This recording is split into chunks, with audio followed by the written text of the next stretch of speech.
Showtime! Welcome in, everybody. It's time for another episode of Three Guys Before the Game, but we have four. Usually it's two or one. Or I know. Now I got four. I'm auditioning for my second career here.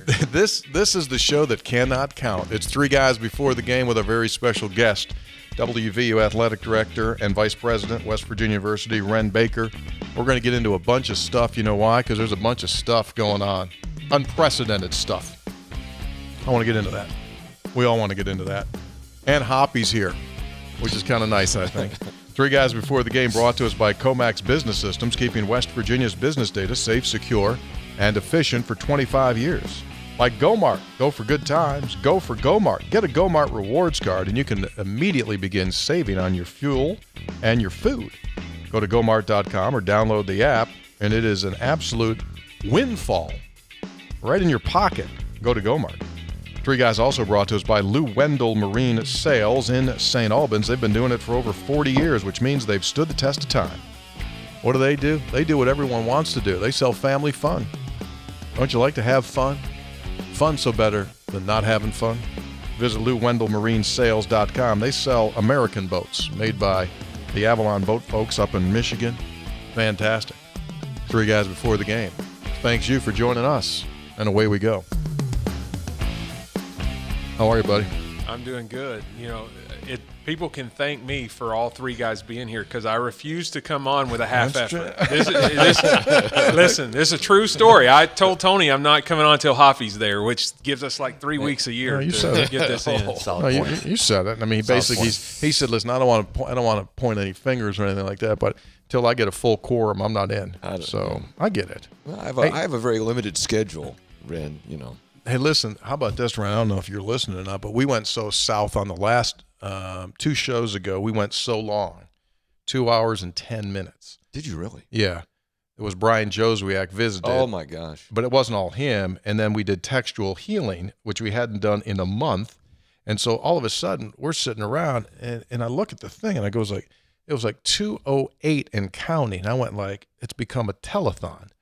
And so what we did was, on the fly, we came back, we just stopped it, cut it, and made 2 pieces out of it.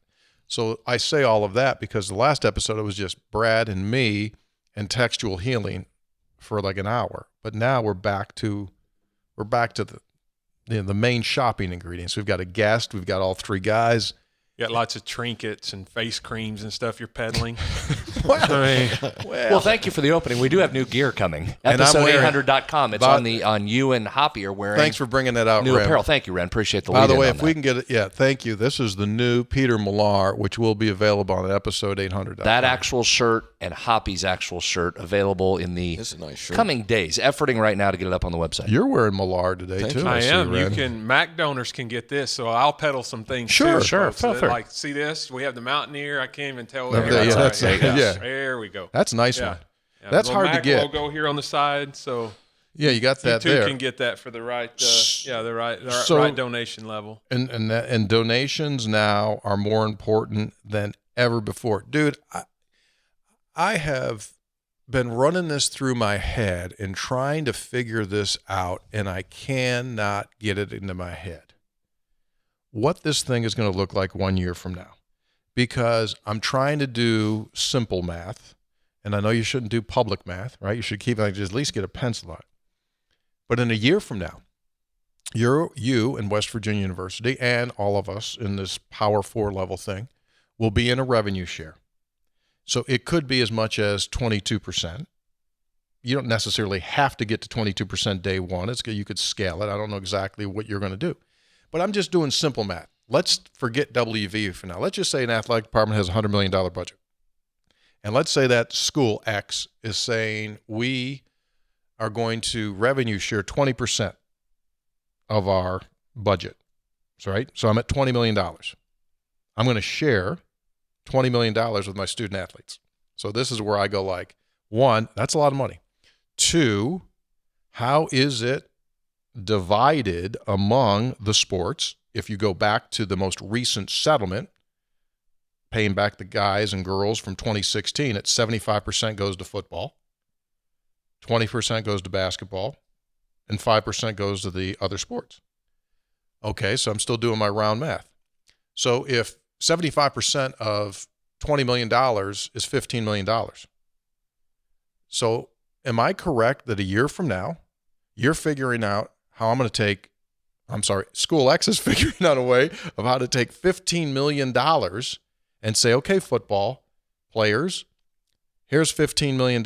How do you do that? I mean, no matter how you cut $15 million among 85 scholarships, the amount of money the guys are going to make is going to be a wow.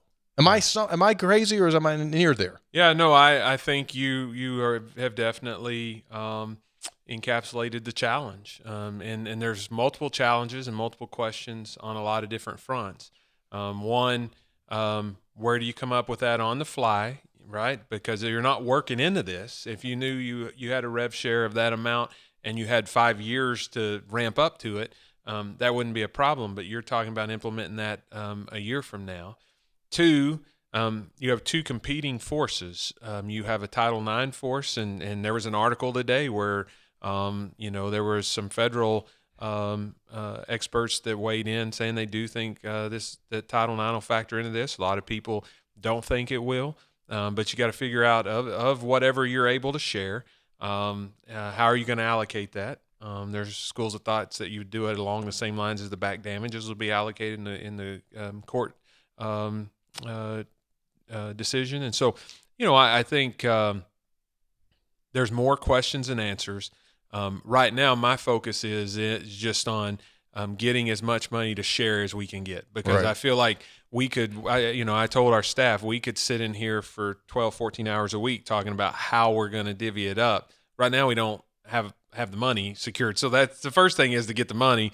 And then we have a little runway here to figure out how that's going to be allocated. But, at the end of the day, the courts have consistently said that the model we have in place is not legal. And so we can lament the days of the past. We can wish that things were different, but you don't get to deal with the parameters as you would want them to be. You get to deal with them as they are, and that's where we're at. And so, I think for us right now, we just have to focus on growing our revenues so that we have as much to share as possible. And we would like to be at that max, because we know there will be institutions at that max, and we know that athletics is important to our campus, to our community. But I've said this a lot of times in this state. I believe that Mountaineer sports, and probably particularly the football and basketball programs, are the number one marketing tool for the state. And so we cannot afford to not be competitive. And so there is great pressure. We were talking before we come on. Usually towards the middle to end of football and basketball season, I get fever blisters, and I don't in the summer. I never get them because there's no stress. But I haven't slept well the last 3 or 4 weeks because I understand the magnitude of what we're facing. I got a little fever blister coming up that I'm battling, but I think, but I do believe there's a plan for us to get there. The Mountaineer Nation has supported us. So if you look at just a couple of metrics, I'll throw out fundraising. We eclipsed 35 million this past year. That's our second best year since the MAC was formed and kept records in '82. Our season ticket number is going to be up around 10%. We got about 5,000 new season tickets. We're going to have our best season ticket year since 2016. We were up 7 or 8%, I believe, last year, and then we're going to be up close to 10% on top of that. And so there's a lot of positive metrics, but we're going to have to keep that momentum going, and frankly, even have greater momentum to ensure that we're poised to continue to compete. Is there a hard number that you have to meet for distribution, or can you do a good faith? Like, wow, we didn't get to this, but we got close. Yeah, I think right now my plan would be to focus my energy and effort on hitting the max, just because I know competitors will, right? And then we'll have to figure out if we fall less than that. But we've always fully participated, and when Austin come along, like, that was a challenge. It was a much smaller challenge than this. It felt big at the time, but it's too important for us to not give our coaches and our student athletes the same opportunities that other people have. So if we're going, initially our plan would be to try to grow new revenue, but we may have to come to a place where we have to look at that expense line. Now, if you look at expenses, and I've talked about this publicly, take out travel, take out debt service, our net operating is about as low as anybody's in the Big 12. And I saw a chart the other day. It was expense growth in operating over the last 5 years. We were the smallest at 1.5%. Now, you talk about what's happened with inflation and everything. Our coaches are doing more with less, and in essence, we haven't even come out of COVID cuts, right? And so there's not a lot to trim before you start to really hurt the student-athlete experience. And so we won't immediately go to cutting expenses, although we may get there because this rev share is going to play very prominently in recruitment and retention. Will you have to look at coaching salaries moving forward? Facility builds. I mean, the facilities upgrades have been so lightning fast over the last decade and a half. Are those two areas that are going to have to slow a little bit to help this? I know for us, I don't foresee us taking on any major facility projects that aren't either 100% donor funded.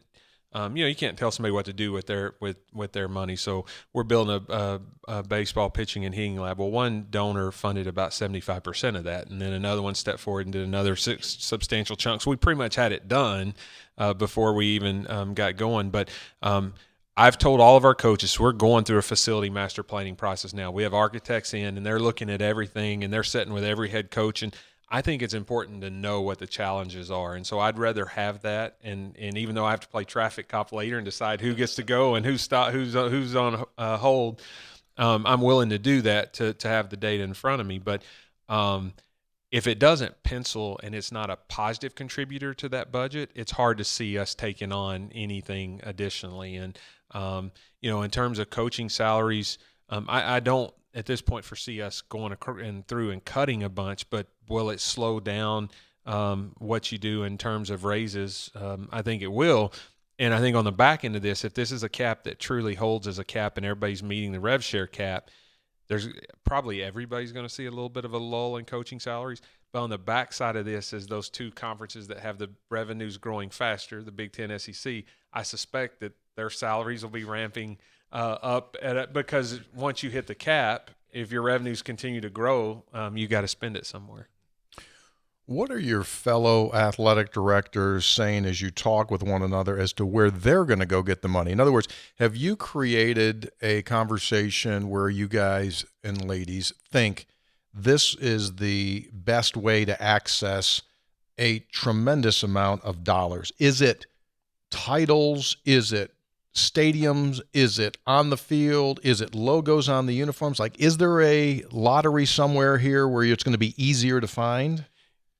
So it's all of those things. And so like we had a staff meeting today and I give them some projections on some items I think we could do that we're not doing and where I think they could land. And there's no coincidence between uniform patches all of a sudden being talked about and Sure. field logos. And as we understand, we got to grow revenues. Now, everybody that grows those revenues, that's going to contribute back to the revenues that are this cap is calculated on. So eventually that's going to cause the cap to go up more. But I think all of those things are in play. And so it's like building a puzzle piece. You try to get the corner pieces in place first, and then you start filling in the middle pieces. So today's conversation really centered around, okay, what are these corner pieces? What's the range that we think they could be worth?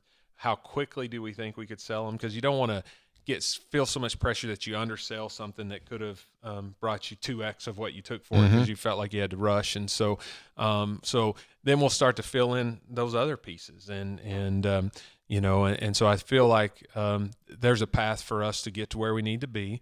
It's not going to be easy. It's going to require a lot of thought, a lot of hard work, a lot of hitting the road and making sure everybody understands. We're going to need to continue to have developed relationship with Country Roads Trust, make sure that organization is very healthy. I could see there being a full merger. I could see there being kind of a quasi merger. I could see us maintaining our separate lines, but that organization being healthy is very critical for us as well. You've mentioned a couple times now the timing of it is what makes it so. I don't want to minimize having to go find $20 million, but the timing of it seems to be the most difficult, similar to what football and basketball have gone through. It seems like they've settled in nicely now to the NIL world and how to manage it and how to do it. Eventually, you're going to get to that point, right? Eventually, you guys are going to understand, all right, here's our money, here's how we're going to raise it, here's where it's coming from. It's the newness of it right now that's causing the most problems. Fair? That's exactly right. And not knowing how that allocation is going to happen. And probably the other big unknown is, in this court ruling, there is our proposed settlement. There is a regulator for NIL becoming more organic, true NIL. Mm-hmm. But there's not, and because it's a court issue and not NCAA issue, there's much more teeth to there being real rules in place. But it's unknown. Is this going to be a third party? Is this going to be the NCAA? What are those rules? What are those mechanisms for control? They're talking about having a clearinghouse. If NIL becomes truly organic NIL, this could be a really positive thing. But that's such a huge piece of this, because you look at these collectives, being able to incorporate them into your rev share is really critical. But if there's not a regulator that incorporates them and they're still standalone, now you're kind of competing with each other. Like, it's a much more complicated puzzle in that case. And so I think that's a huge, huge part of this. That is, how is that regulated? How can that be controlled? Who is doing it? And what does that mean long-term for the collectives and NIL? And just to put that into context real quick, so what Wren is basically saying is these NIL payments, let's just say they're supposed to be you do this and you get this. That's the way it's supposed to work. In other words, you provide a service and then you will be paid this. Or the new EA Sports game that just came out this week is a great example of that. You're using a player's name, image, likeness, they get paid for that. Totally good. But what you're trying to stop is just, here's $600,000 and you don't do anything for it. So so the question is, can some form of entity oversee this so that actual things are being done to warrant the money that you're getting? That's right. Yeah. Wren, one other thing I think maybe we should explain to people, you probably know it by now, but it's not that there's a committee or a couple people making this decision that you can go get some guidance from.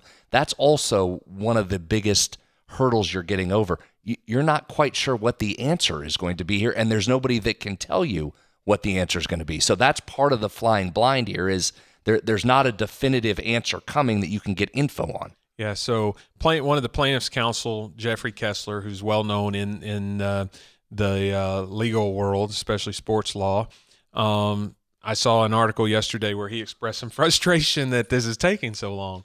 And one of the big hangups right now is on roster limits. Yeah. So the next thing that would be greatly challenged, we feel like, is the scholarship limits. Those were put in place for cost containment a long time ago, and back to limiting NIL, limiting what somebody would give in terms of a scholarship from some arbitrary process that no one even really knows the formula of why baseball with 40 players has 11.7 scholarships. It was cost containment and a little bit Title IX compliance from a long time ago. So part of the settlement speaks to, and the reason why it's in the settlement, I don't know that Kessler and them really care about roster limits, is everything that's in the settlement will be codified and then should have a durability for some period of time, right? And so I think we were the ones wanting to put that in there, meaning the institutions. But there's great variance in what people think roster limits should be. So football generally has been running 125 to 130 on the roster, 85 scholarships. Right. So if you want to cut them back to a roster number, and you don't want to increase scholarships because scholarship limits is going to go away, then that roster number is 85. Well, coaches are like, oh, we could never do this with 85.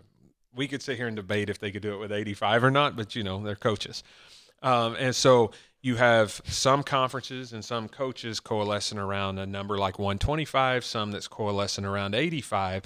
So like these commissioners have to kind of come to an agreement so the NCAA can be involved and help set these roster limits, and they each have their own coaches groups lobbying them. So people talk about the NCAA as if it's like two guys behind, like it's a massive organization and you're trying to get agreement with over 1,000 institutions with completely and totally different backgrounds and resources. And so just the football roster limit, people would be shocked and amazed at the amount of debate that's going on and lobbying behind the scenes with this person and that person. My guess is we'll end up with a compromise. It'll be somewhere between 85 and 120. I don't know the number, but 3 ADs from Group of 5 friends of mine have texted me today, asked me if I have any idea what the roster number would be. And so because they assume the Power 4 knows more than they do. And so there's a lot of things to be figured out, and it just takes time to build consensus in an organization that's as large and complex as ours is. Since you got here, my gosh, the NIL stuff and now all this stuff we're talking about now, Neil Brown was on the hot seat. That's been sorted out. The Huggins situation, women's basketball coach, volleyball coach, now all this stuff. I mean, baseball. Is this what you signed up for? What do you ask him? You ask him if he's tired?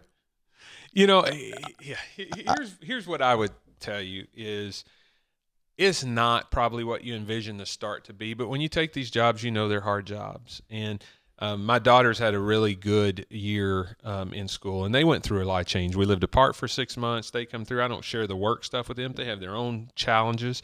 One of them had to overcome some really poor assistant softball coaching.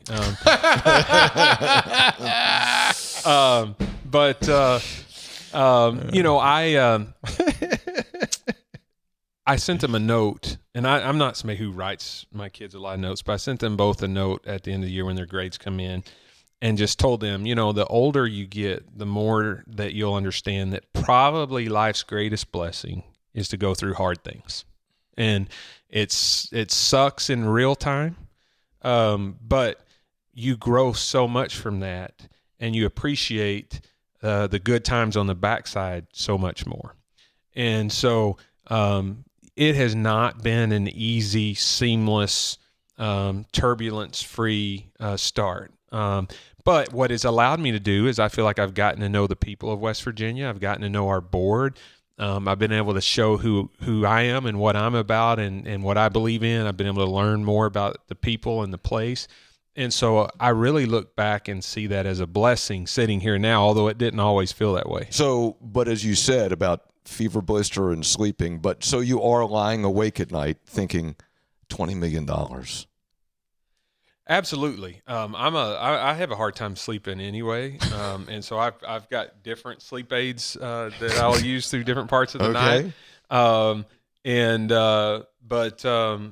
Yes, absolutely. I mean, listen, it's a challenge for everybody. Every AD is, but when you're in a league, you're in the Power Conference, you're expected to do it. You're not in the Big Ten or SEC that has more money, and within the Power Conference teams.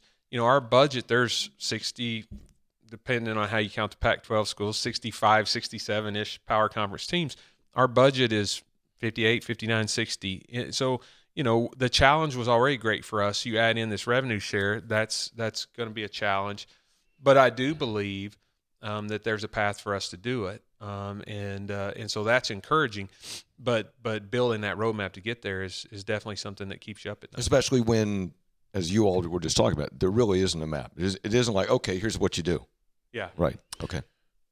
You said earlier when you first started that West Virginia University athletics is so special in this state that it has to do well because it helps the state as a whole. Do you think, and this is more like a talk line question here, more of a political question here, if I could take Hoppy's. Take your calls. Take my thing here. Talk Line's a much less relaxed show. If you get a hard break on Talk Line, it's over. What are you saying, Wren? Hard break time. I thought your time was valuable. I said, I got Wren Baker for 9 minutes, and with Wren Baker, that's about 2 or 3 questions. And I knew your time was valuable. You squeezed me in. I appreciate it. It was a hard break. What could I do? Well, you cut him off? Yes. Hey, cut him off. A hard cut off. You need to go. We need to pull talked that over up. you like thanks for hearing what the talk He said. tried to. I went for. He tried to interrupt me a couple times, and I kept going. Welcome to the Went club. right through it. Yeah, that's You ran how it right is. through the arm tackle. Yeah. We don't have No hard breaks on this show. We're on sports. We're on sports line. Yeah. Not on sports line either. Do you think across the country that state governments potentially, follow me here, Hoppy, Okay. could state governments, realizing the impact that university athletic departments have on their state and what it means to commerce? I mean, let's talk about the dollars. Would a state government ever have a little subsidy that they would give, or a university cutting some slack to an athletic department when the cost that it charges you? Anything like that? Yeah, I think you will see schools think about investing in athletics different and states think about it investing in athletics differently. Not so much as a subsidy, because that doesn't feel very good, but understanding that the power of athletics branding and marketing of institutions. When you think, like I didn't know much about West Virginia before taking this job. So you, as an outsider in Texas, you asked me what I know about West Virginia. I would have told you mountains, coal, and the Mountaineers. That's the three things that I knew before I took the job. Now moving here, I've loved being here. It's a great state. My kids love it. Despite the softball coaching? Yes, but they've overcome, improvised and adapted, and overcome. You don't need to jump into. Yeah, softball coaching. You just go ahead and let him talk. Brad was his daughter's coach. That's all I'm saying. Go ahead. One of. If you have a radio guy as a lay coach, it's tough. Hoppy, maybe Yes. you could join the staff next year. Make all the kids use lip balm. I mean, they'd be J.J. nervous. Reddick's the Stay head in my coach of the lane. Lakers. Doug Gottlieb coaching Division I. That's the new path, man. I stay in my Don't lane. poo-poo it. Yeah. Anyway, We'll talk soon. So, but be I over do soon. I do feel like when you look at our state and we're trying to diversify and grow our economy, we have a great workforce. We have an education system that I feel like is underappreciated by other people. You look at the healthcare system with W Medicine and the life-changing work that they're doing. You look at what are ways that we can advance the brand and the reach of those things that we have to offer. I cannot name you anything that would be greater than Mountaineer Athletics. And so as we look at trying to grow revenues, would it make sense for the state to partner with us on naming a field, on patches on the in West Virginia tourism and those things? I absolutely think that makes a ton of sense, and I think you'll see people around the country that start to explore that. We haven't talked getting rid of cost of athlete scholarships for about 15, 18 years. Probably bring that right back up again. University could absolutely aid in that regard. how's that work? Yeah. Yeah, I mean, you could very well see where it becomes a trade. Are you paying out of state tuition for all of your student athletes? So we pay full scholarship. Sometimes we get a little help with the out-of-state portion because it's substantial. We certainly did during COVID. So if we have budget challenges, sometimes we get a little help with that out-of-state portion. But we do pay the bill for our scholarships. And so, when you look at the brand and reach, and in this day and time where now, people are looking at more with I tell people this all the time. You take out football and men's basketball, look at the rest of our sports. This comes up when people push me sometimes about adding softball. They're like, oh, you'd make money. Mm-hmm. There's a difference between bringing in revenue and being profitable, right? Mm-hmm. So, yes, we would bring in revenue. We would be nowhere near profitable because there's not a profitable softball program in the country. So to assume that we would be a fallacy. All of our other sports, if the coaches were volunteer and we didn't pay them anything, would lose money. We do not generate enough to pay their scholarship bill, the travel and equipment costs for those other sports. A lot of people don't realize that we've been paying for that difference with revenues from football and basketball. So there is a value proposition for institutions, not just athletic departments, for institutions to consider how are we going to provide those experiences and maintain those experiences if we're not allowed to do it with the revenues from football and basketball. What's your line item per year for tuition costs? Oh, I'd need to go look and see because it changes every year. We just had a tuition increase, but it's well over 10% of our budget. That's what I thought about. So, Over $10 million. $10 million plus. Yeah, $8 to $10 million. Hop? You just deferring to me, or No, asking I'm me just a saying, question? can you take care of some of this stuff? It's the climate for that right now. At the university level, I don't know. I would just say the climate for that right now is pretty tough because you're coming off a period where WVU just cut in number of classes and faculty members, so they're doing their own retooling, Yes. right, as you well know, Yes. right now.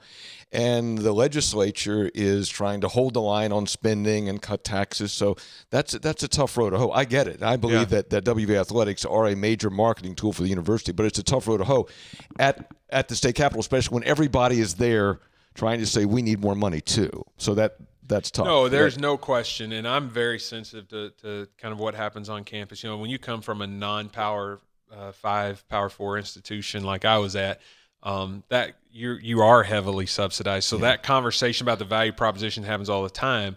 I just athletics is not the most important thing that the institution does, nor the state, and I'm the first to say that. I went to school on an academic scholarship, but it is the most visible thing. And so if you look at the periods of time where our enrollment was strong and growing, it almost always correlates with when our athletic programs were the strongest. Did you just name drop? You got an academic scholarship. Did you just name drop that in there real quick? Just slid that solid. in there? So I thought it was a solid and informative point. Humble brag. Do you when you were on a popular public affairs show recently that you got cut off of, we were Heartbreak. Heartbreak Hoppy. We were talking about the fact you're doing this survey to see what the fan interest is in expanding the fan experience at Milan Puskar Stadium, more what I would call luxury boxes or places where the fans can go. And all that is to entice, to bring in, to enhance the fan experience, but also bring in more money. So how much money is on it? How much money is still out there? I mean, do you have a dollar amount like that is out there that you can capitalize by making those improvements? Yeah, so that survey should help tell us. But there are people that will tell you, well, we just don't. We are more of a blue collar fan base. We don't have a lot of, and I don't believe that. You look at Kansas State, Iowa State, Oklahoma State, the demographics of their alumni in their state is not much different than ours.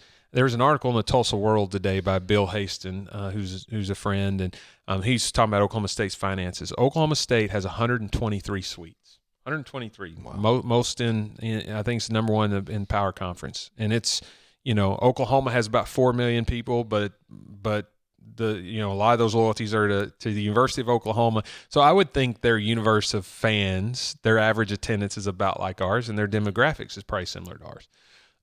And they're making off of those suites right now, free and clear, $20 million. Well, you go and compare their budget to ours, what's the net difference? It's less than $20 million. Really? And so it becomes a self-fulfilling prophecy. If you don't build these premium seats, eventually, first of all, you want them that you hope you raise enough money and they pencil from the beginning. So they're additive to your budget, not a drain. Then secondly, when they're paid for, it's all free and clear. Right. If you're building apartment complexes, which ones are the most profitable? The ones not that the are paid new for. ones that you're charging the most for, the ones that they're already paid for. And then it's also a great prospecting tool. We don't know how many suite holders we're losing out on because we don't have any suites to sell. I do know I've probably had 10, 12 people that have told me without a doubt 100% they would buy a suite if we had it today. And these are people I know can because I've seen their sponsorships with Learfield and other things. And so, I think the survey will tell us a lot. We've already had over 1,600 responses, which is pretty incredible because we didn't send it out to just everybody. You had to have purchased a single game or season ticket or been in our database as a ticket purchaser to get that. And the emails, you have to have one of those emails that we have in to be able to go in there. Not just anybody can create an email. Have you looked at them? Have you looked at the results? Not yet because they're cutting the data. We have a company that's accumulating those, and we're actually going to send a reminder out and give people about another week. Current suite holders, we need you to fill them out because they have it segmented like that. So we're light on the response of current suite holders, and we want their responses too. But 1,600 is incredible. We had almost 1,000 within 48 hours, and so so for once you can't say it's anecdotal, not scientific. It this is will going be to be doggone scientific. Absolutely, and I'd like you to come back on my show. When he's busy. He's busy. That 7 minutes, hard break. It's hard to go through that kind of data in 7 minutes. I'll give you a longer segment. But I will say this: I can be accused of a lot of things, and most of them I will admit to. Lack of analyzing data is not one of them. I love data, and so if anything, I probably have too focused on that. If you took that survey, you got a little glimpse into that. It's a fairly lengthy survey. You know what this speaks to too, though, and we started this off, and usually when we go down this road of oh no, you got to come up with $20 million, oh no, conference realignment, oh no, you got to pay off. It has that doom and gloom effect to it. But I do think it's important. I've said this many times in the show. Mountaineer fans and the department at each step of the way have stepped up along the way. Every time more money's been needed to compete, what happens? There's more money found. Yeah. Every time you need more of whatever it is to compete, that's been found. You go back and we're older and a lot older than you are. When I started here, the budget was $17 million back in '96. Yeah. It's now it's over 100. Yeah. Or just take 100. That's a remarkable growth in less than 3 decades. So we say all that stuff and all the challenges, and I'm not minimizing the challenges. You've got to go fix that, not me. I get it. Easier for me to say this. But people have stepped up throughout time here. There's no question. And I think people – I don't have to sell the importance of Mountaineer athletics here. Like, so when I was at North Texas, like I spent a lot of time and energy trying to convince people it was important. Right. I don't have to do that here. Now, where we allocate resources and money, there's discussion there, and I get it. But no one questions how important WU athletics is to the institution, to this community, but really to the entire state. Like everywhere I go, before I can say it, other people say it. So that's one thing that we're really blessed with here. You and I have talked about this before, the branding of the university, and this is philosophical. You and I are on the same page. Like, be who you really are. So, like, don't try to pretend that you're something. Like, I think West Virginia is so unique that it probably needs to sell its uniqueness, i.e., I loved your idea there, and I hadn't heard that from you before, but like, let's just say state tourism wants to become a main sponsor of West Virginia athletics, and they've got something on the field, and they've got a patch on there, and you start selling the New River, Gorge as a national park, and you start selling that thing. I mean, think about the millions of people that watch a Mountaineer football game to get direct, hey, let's show you who we really are. Yeah. And you're promoting that constantly. That could be a huge win-win opportunity for the university. Say who you are, man. This is who we really are.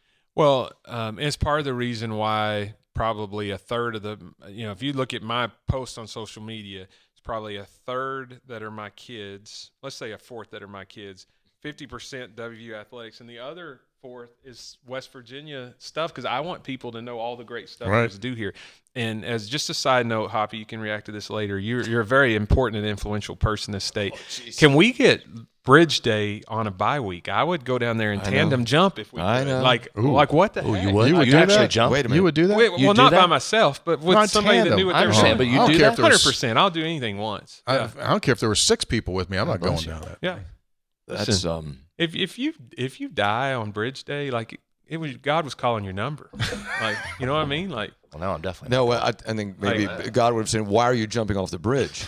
Might be the bigger question, but yeah, I mean, Bridge Day is one of those big events in West Virginia, but it's always on a game like an away. Is it an away weekend? No, a lot of times it's the same game. It's We got a home game. Last year it was a home game, and I think this year it's a home game. Well, do they set it before the football schedule comes out? I think they They do. may. Yeah. They may have to do that. Yeah, maybe ESPN needs to recognize the importance of Bridge Day and Yeah. Hoppy, can you get on that? I'll work on that. Get on the call your bridge. friend Pete Thamel. He works for ESPN now. I come armed to this. Like last year, I was a rookie. I didn't have armed. You just hit Hoppy with his kryptonite. Pete Thamel. Oh, dear oh me. Pete Thamel may be out there breaking Bridge Day. He may know when it is. He went right for the jugular right there, didn't he? Oh, boy, I tell you what. I wish I had a blood pressure cuff on you right now. That thing just shot up. I appreciate the fact that you came armed. I like that. That's 40 minutes here on one issue. I know. Well, you know what that is? It's 90% of the issue. 90% of what's going on right now, right? Right? It's a big part. And as we transition, let me say, Three Guys Before the Game is brought to us by Comax Business Systems, keeping West Virginia's business data safe, secure, and efficient for 25 years. You go into the senator's house, he's got stuff from Comax Business System. He got a printer. Works great. He's got a printer, prints 2 million sheets in 5 minutes, which is an amazing amount of paper, but it'll get it done. Get a lot of data out there. See, I like data too. We get a lot of data from that They Comax printer. They also offer digital phone systems from 1 digital line to 1,000 lines and remote monitoring for all your IT needs. It's ComaxWV.com. That's ComaxWV.com. When Wren looks out over here, seeing those beautiful sunsets, he sees Cheat Lake, and inside of Cheat Lake, every single boat on the water is from Lou Wendell Marine Sales in St. Albans. That part's unconfirmed. Well, we're looking into that. Cheat Lake, that part's unconfirmed. We're looking into that, but Lou Wendell, the premier pontoon boat dealer, that is true, for over 45 years here in the state of West Virginia, located in St. Albans. If you need it and it goes into the water, Lou Wendell Marine Sales is the place you need to be. Check them out. And when Hoppy travels, ladies and gentlemen, up and down Interstate 79, which he does with great frequency, he stops at Gomart. Absolutely. Every single one. Why? Because he's got a really bad bladder and he needs to use the bathroom. And when he does, he has his Gomart rewards card. Right now you get triple points, double points, name the points, food, fuel, bingo. It's Gomart. Check him out. So, have you been invited out to Cheat Lake on Brad's pontoon? never did get an invite on that. Don't get haven't that. had done by No, Me neither. neither one of us. Nor have I been invited to Tony's house for dinner. Just Never. we're getting close. I need furniture. I did a show Saturday in Wheeling with Dr. Georges. And, Oh yeah, Angelo. yeah, and he asked me if I'd been invited to your house for some of this fantastic cooking you proclaim, and I let him know I had not. Well, I'd say this. So I told Joan, I said, "Hey, Joan, can so-and-so and so-and-so come over?" And she goes, "Yeah, dude, great. Like, where would they sit? We don't have no furniture. I got 2 bar stools right now. That's it." It's kind of a postmodern. Senator did come over. I made him a Had some cappuccino. of our nice coffee. I haven't had him a cappuccino. I thought nobody Using could. game day grind. I thought nobody could go to Tony's house until they finished. Like that's the word I got. I'd like to see that. I had to Uber him the other day. He had to couldn't come pick so me I had up. to go, I had to go over. Hey, by the way, And I wasn't just going to go pick him up. I just marched right in. So I didn't thought another need cell- coffee. Like I need coffee here. I made him a coffee.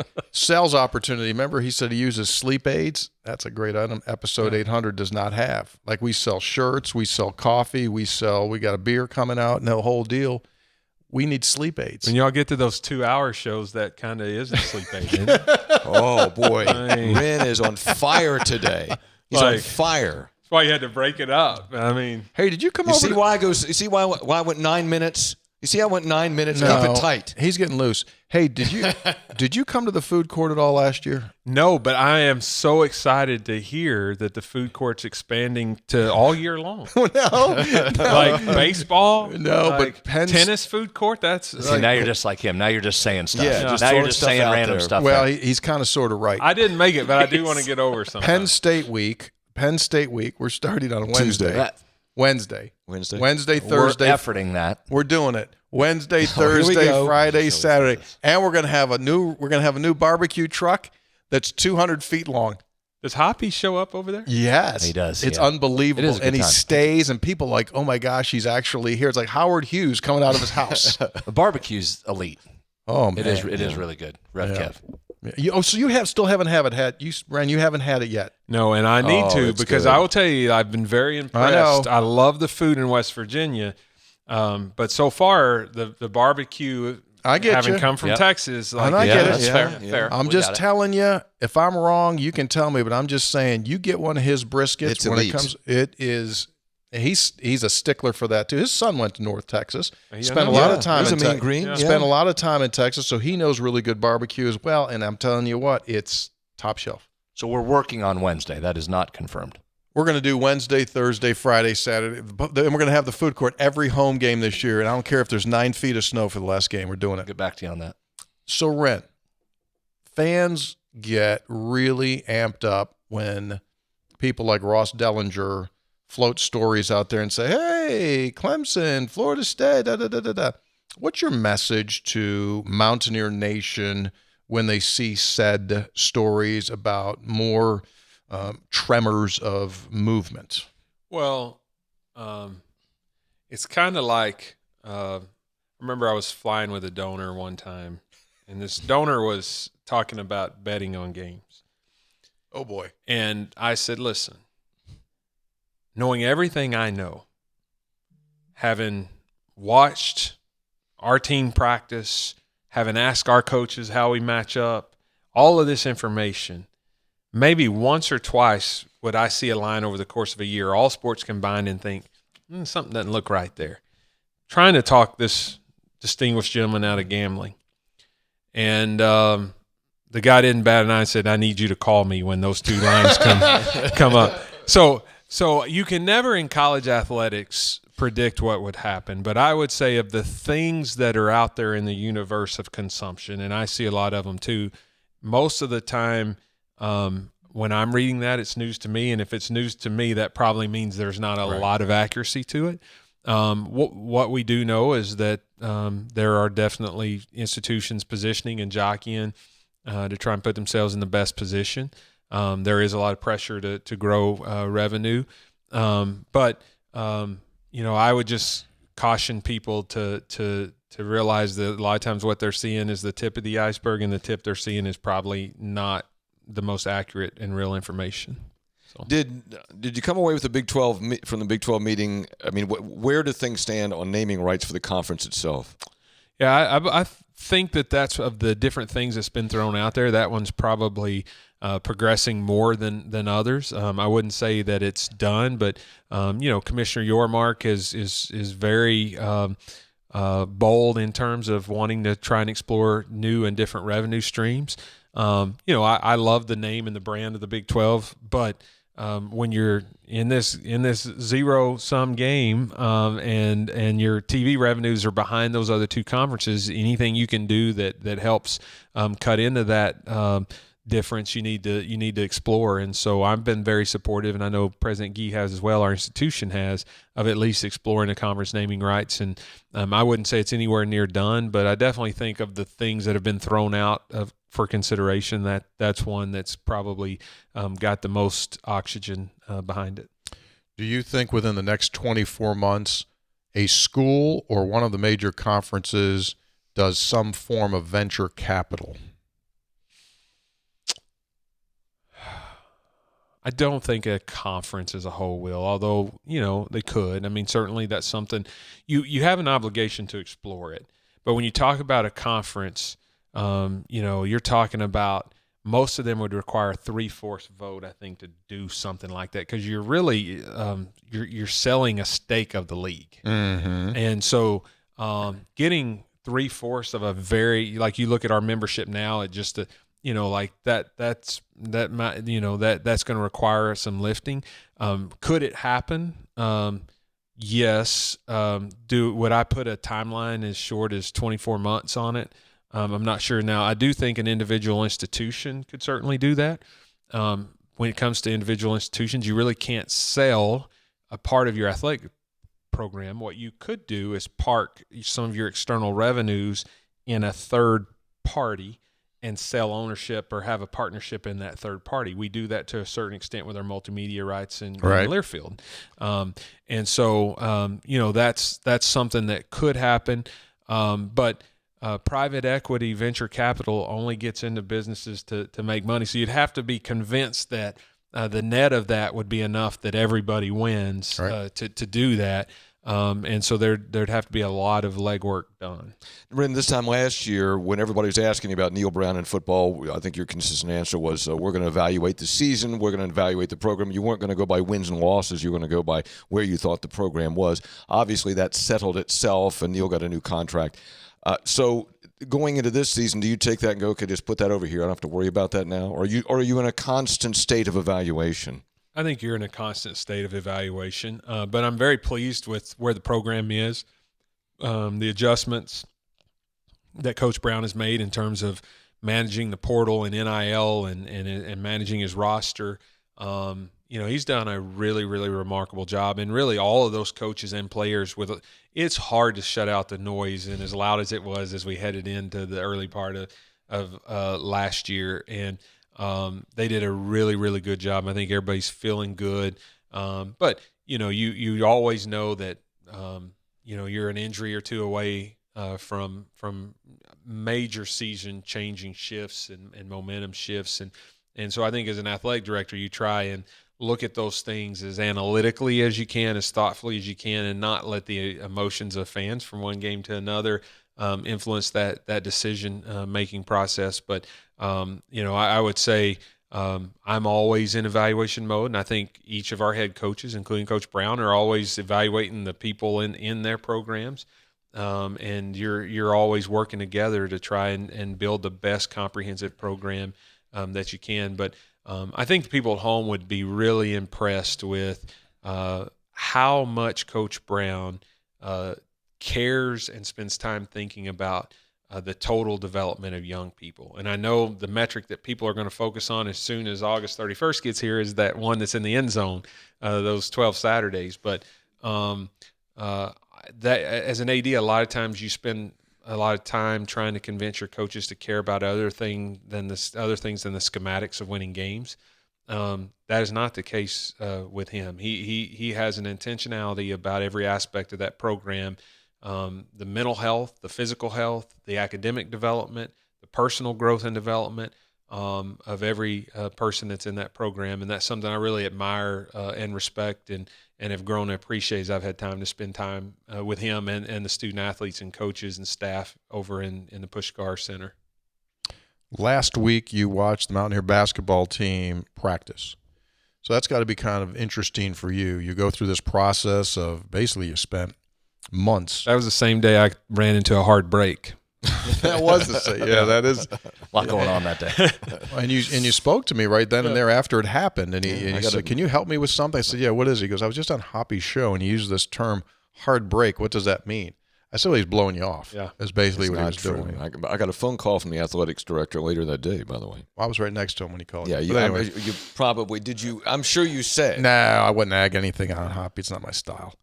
So when you go through this process to find the coach, try to fit all of these different elements that you want in your next basketball coach, okay? And you go through this transition. And then you got to get players, and you got to get coaches, and you got to go get everything happens. And finally, you get them on the floor. So you come over and you watch.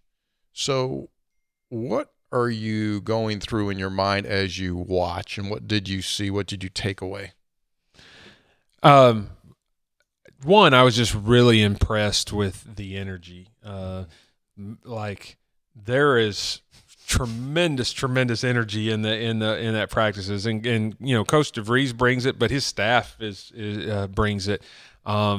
It's fun to watch a new coach come in, regardless of sport, and start to build the program around their philosophies. And so you can see he took his time in assembling the roster.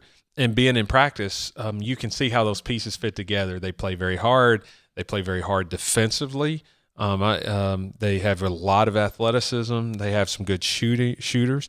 And you can see where they're undersized. I mean, we talked about it there. He's talked about it, and it just became so competitive for experienced post players there in this recruiting cycle. And so it's going to be interesting to see how they attack the season.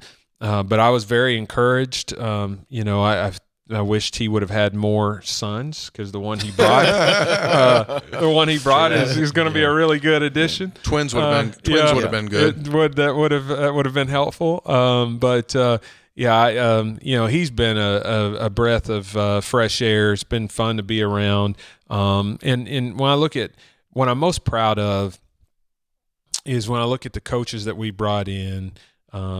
Coach DeVries, Coach Greeny, and on down the line, Coach Kellogg, all of our coaches that have come in, Coach McDonald most recently, they've come in with a heart and a desire to really get to know West Virginia. So, I mean, when I go places, somebody will say, hey, we saw Coach DeVries was here. We saw that Coach Greeny, like what great people. And so like, it tells me that they're getting into churches and schools and communities. They're getting in and around the state. And as you guys know, that's I mean, this whole show and concept and this empire that you've built is built on people's connection to West Virginia and West Virginia things. And so I'm really appreciative of all of our coaches for doing that. But I think Coach DeVries has done a really good job trying to get out and about.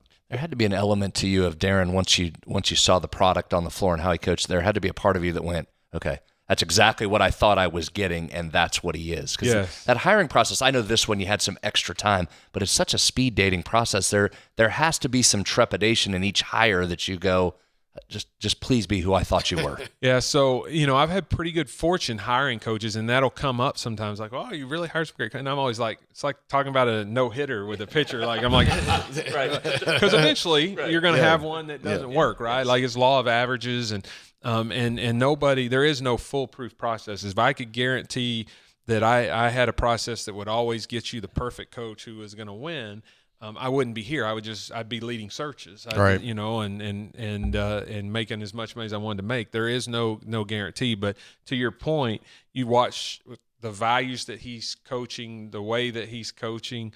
the gear that he hits when he's out there on the floor. Do you guys ever get on to him for like leaving his phone ringer on? He's ridiculous. He's embarrassing, and it hurts our brand when he goes to Sorry, his phone all the time. I was multitasking. I hope our producer Austin Wright catches Hoppy, keeps stealing it, looking at his phone. Was Thamel texting you? Thamel just broke a story about the Republican National Convention. But I'll put that away. Yes, I'm sorry. No, you're fine. Thank you. You're the king. Yeah. He's special. You are the man here. No, I'm He's just special. But keep showing up. I am very, very pleased with what I've been able to see. And listen, Rome wasn't built in a day. Like you always hope it goes like it did with women's basketball last year.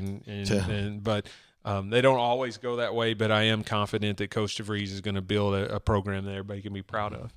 Will you play EA college football 24 at all? Yes. You will. Yes. So I wasn't like paying an extra $30 to play it yesterday or anything like that. A lot of people Deluxe. did. Yeah. 50,000 people. We had the esports coach from WVU on last night, and he said there were 50,000 on the server then. That was just the deluxe release. And that's how many 4 or 5 hours it had been out. Yeah. There was a 2 story. at the time. I'm not sure it was a Wall Street Journal, New York Times, one of those, or somebody about when esports hit with White and Slayton. Yeah. Like 2007, Brad. Yeah. I mean, you talk about helping the brand, right? I mean, in all seriousness, I mean, we can joke about this and ha about the video game. That was massive for the West Virginia brand. Huge. So many kids and so many people playing as White and Slayton and dominating, and Noel Devine and that whole time. So this game actually matters and is super culturally relevant to college football. Yeah, I mean, there's no question. And like I grew up playing those games, and like when I was in college. Many nights played till 3, 4, 5 in the morning. After you got back from the library, yeah, many controllers broken over busted, coverage and late in the game, and so I will play at some point. Now here's the problem: I have 2 daughters, and they're gamers. They love to play, but they don't like sports games. Like they're in there playing Minecraft, and so. I'm like, I don't get it. What and are we Roblox. doing here? Yeah, you gotta have Roblox and what, like all this kind of stuff. How about Pong? Pong was a good. Brad was talking last night. He had a Wii. Remember the Wii? Oh yeah. He had a Wii. I mean, Atari back in the day. Atari. My Wii is my current one. Yeah, Atari back in the day. I played Frogger. Yeah, Frogger was big. Yeah. Jungle Hunt, all kinds of. It's Slot racers. Yeah, I had that. Yeah. It truly is amazing to me how much content is generated over the college players' ratings, and it's only going to explode here in the next several days, and then it'll just go on and on during the course of the season. It's just an amazing thing, and the significance of it that it's been gone for 10 years. Why? Well, it's gone for 10 years because of NIL, and this is what spurred NIL to be what it is today. If here's what I'd like, Brad's big stats guy. Oh, so huge. I'm going to task him with something here. Oh, this is good. Okay. Tony, Hoppy, and me, if you were giving us an overall rating in this game, from 1 to 100 as a player, what would you give our rating? Well, Give yours him is a by hybrid. far the highest. You've played it already. You're still in the demographic of playing that, so you'd be a 90 rating. These two, they would be. I wouldn't know how to turn it on. They would really struggle with the mechanics of the game. Never mind the intricacies of the game. Yeah, I mean, they might be down in the 30s. That's fair. Fair. I mean, these are complicated games. This is no Pong no, I here. can't. Fair. I couldn't do it. Yeah. What Hoppy would like though is when the time expires on the clock, it's over. Because he's a hard break guy. That's it. Game's over. No overtime for me. It doesn't. I don't know. I don't know. I don't know much about it. Okay. I don't play it, so I don't know much. I'm interested. Like if you could play tennis or the boxing thing you showed me one time. Yeah. Well, that was for real. We put that was cool. We put the Oculus That was VR. virtual reality. Yeah, I on. like that. We had them downstairs boxing. It was wonderful. You ever get knocked out virtually? Oh yeah, absolutely. Everything goes dark.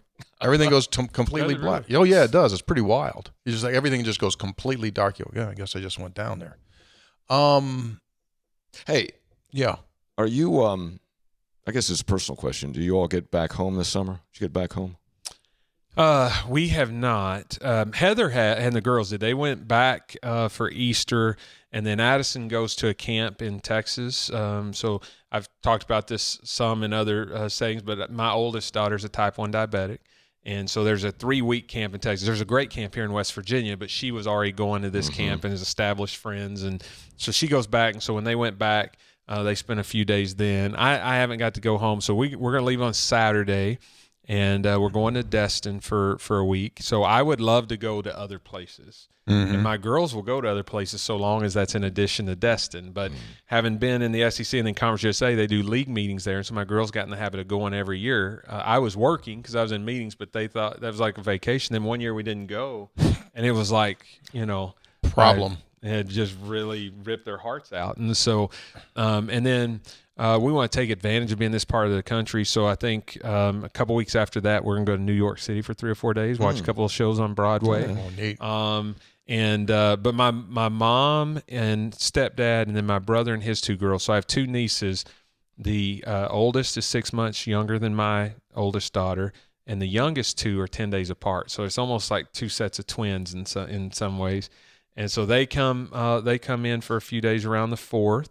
And So they were here. Yeah, they paddle boarded on Cheat Lake. We went to Blue Wendell Marine Sales, West Virginia. Well, yeah, I thought Brad would offer them a ride, but didn't happen. Didn't see it. I Sorry, guess I may have to visit Blue Wendell and just buy my own boat. Apparently, left them in the wake. But they went to zip line at Adventure, West Virginia, which was awesome. There's 4 zip lines out there. The longest is almost 1,000 feet. It's incredible. We had a great time.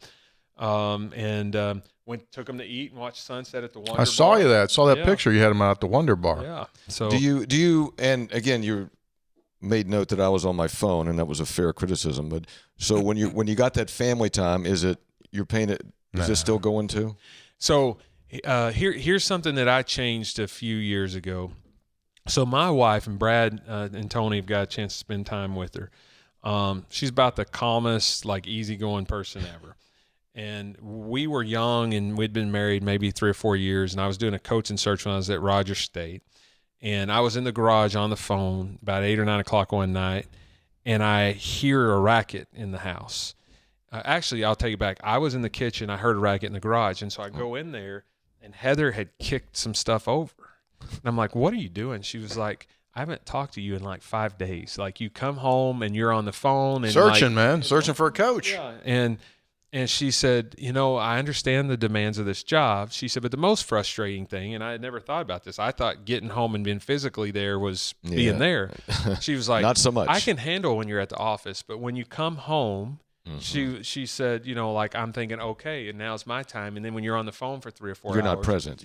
And so I can't control like, I probably am at events 200 days a year. But that 150 that I'm home, once I'm home, it has to be a fairly urgent call for me to take it. It's a hard break, if you will. I get it. But when I give advice, if I'm ever on panels and stuff to young aspiring administrators, I always tell them you can't control the amount of time you're physically there. But when you're physically there, you can control, like, are you mentally and emotionally there and available? And I really focus hard to do that and not mess with this phone. And so I, like, if a lot of times I'll put it on do not disturb, so I really don't, when I'm away, I try to really be away. That's a really good answer, Yeah, Wren. answer. And this is what Brad and I kind of experience with Hoppy. Like, sometimes if he physically is here, emotionally he's not. And that's been hurting Brad and me. And it's taken away from the show. It's very similar to what happened to the Beatles. I mean, basically, Hoppy has become our Yoko Ono, and just continues to pull the thing apart from what it used to be. I would have lost all the money in the world if I was betting on a Hoppy Yoko Ono reference. Hoppy Ono? Yeah, that's what it is, Hoppy Ono. I do, if you guys are on social media, you probably saw this, I do have bears at my house. Dude. Oh, fill us in. Oh, you didn't see the picture? You haven't seen this? I got his video. No, I saw it. I follow you. You're getting all. I hope you have a great Zoom. You're not that close. No, I was that close. Really? Like if that thing 25 turns yards on away. you, you've got a big problem. Dude, I look like I'm afraid of a bear. He's afraid. I'm a mountaineer, man. Like, He's got a. That thing have you pinned in a heartbeat. That thing wasn't very far from you. That's right up on your patio there. Hey, let me tell you something. So I got a fire pit backside and takes propane tanks, and I keep a big channel lock wrench out there. So if that bear come out, just pick it up. You think the wrench will handle it? Yeah. Ladies and gentlemen. I mean, I know you can't talk odds, but I'd like to lay some odds there on that. You play that game, Wren. The next search is just going to be going on for a new AD. I'll tell you a true story.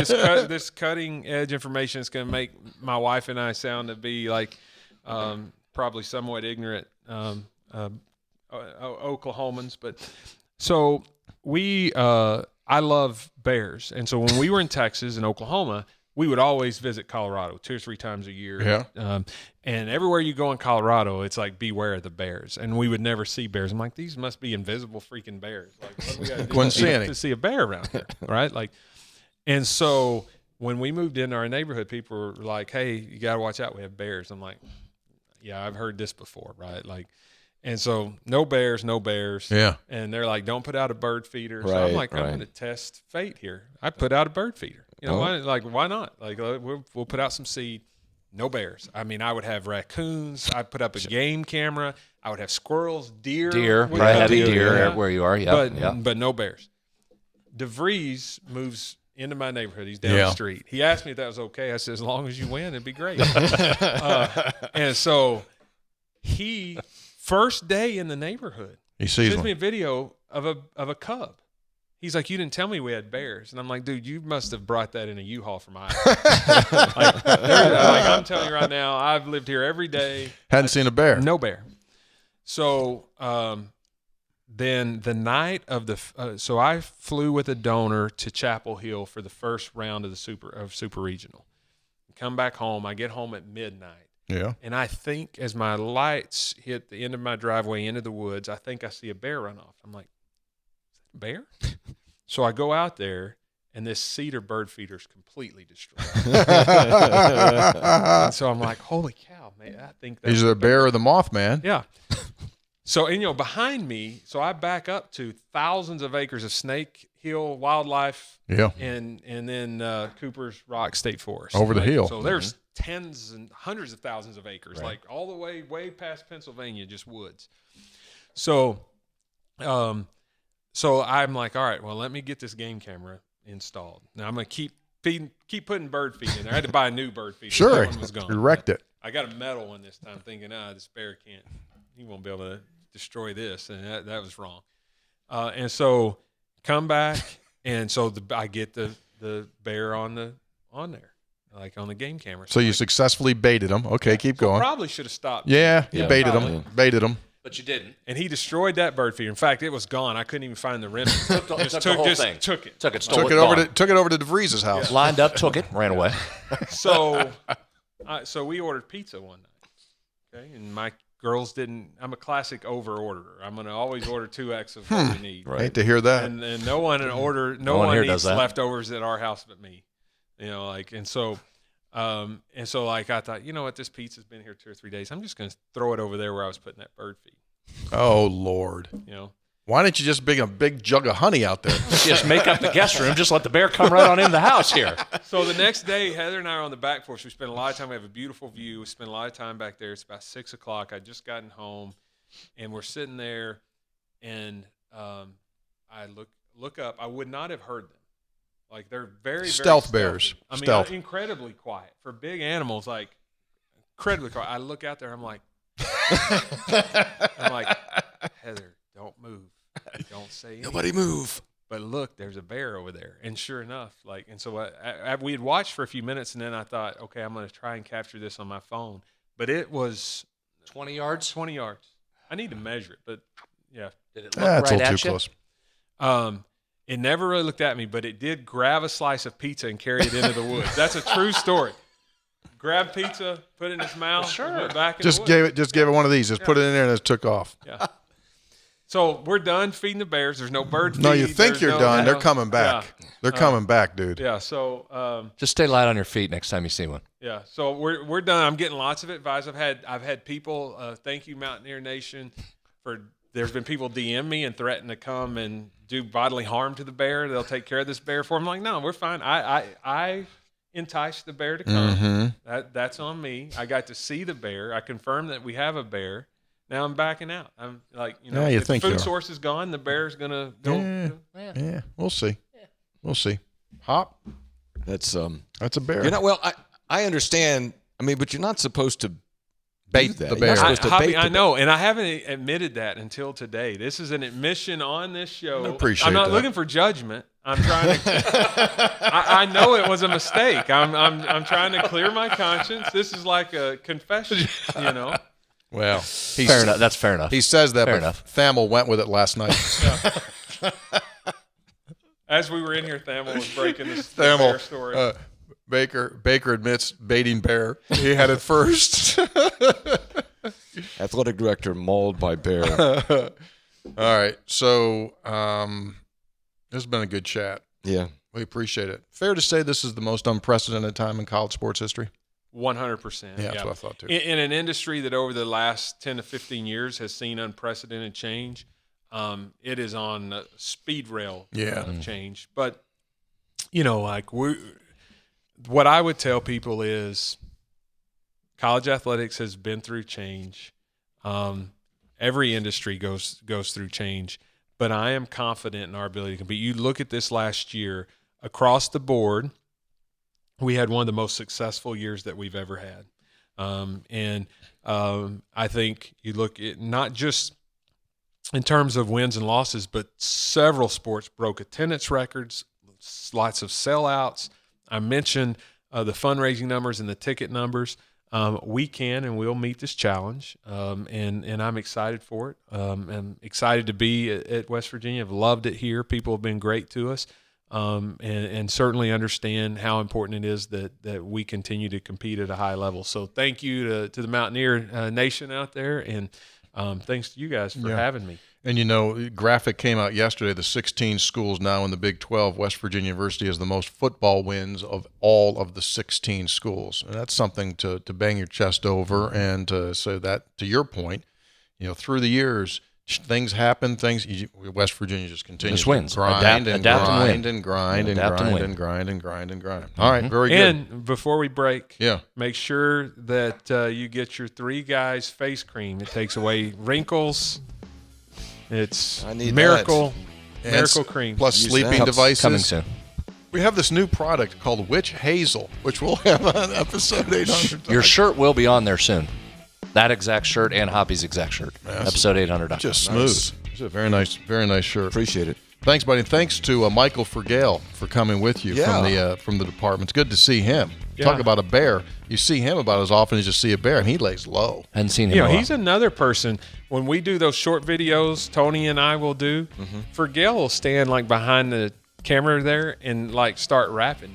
Oh, yeah. He'll give he's a Yeah, heartbreak he guy Brevity too. is wants not you a out too. strength of mine. Yeah, Fergale wants you out too. Yeah. Yeah. And I'll call him out on it. Yeah. Like Tony, on air. Yeah, say I'll the just wild. hey, Say what, Michael, you I'll don't control- rap me, I'll handle man. this. Like Yeah. I've seen our org chart. I know who reports to who. You don't just like Hoppy and I. Like there's no org chart here. No. Like, he can rap me and I'll rap him when he comes into my domain. But like Michael's just rapping me for no reason. That's the moral of the story. Life is a hard break.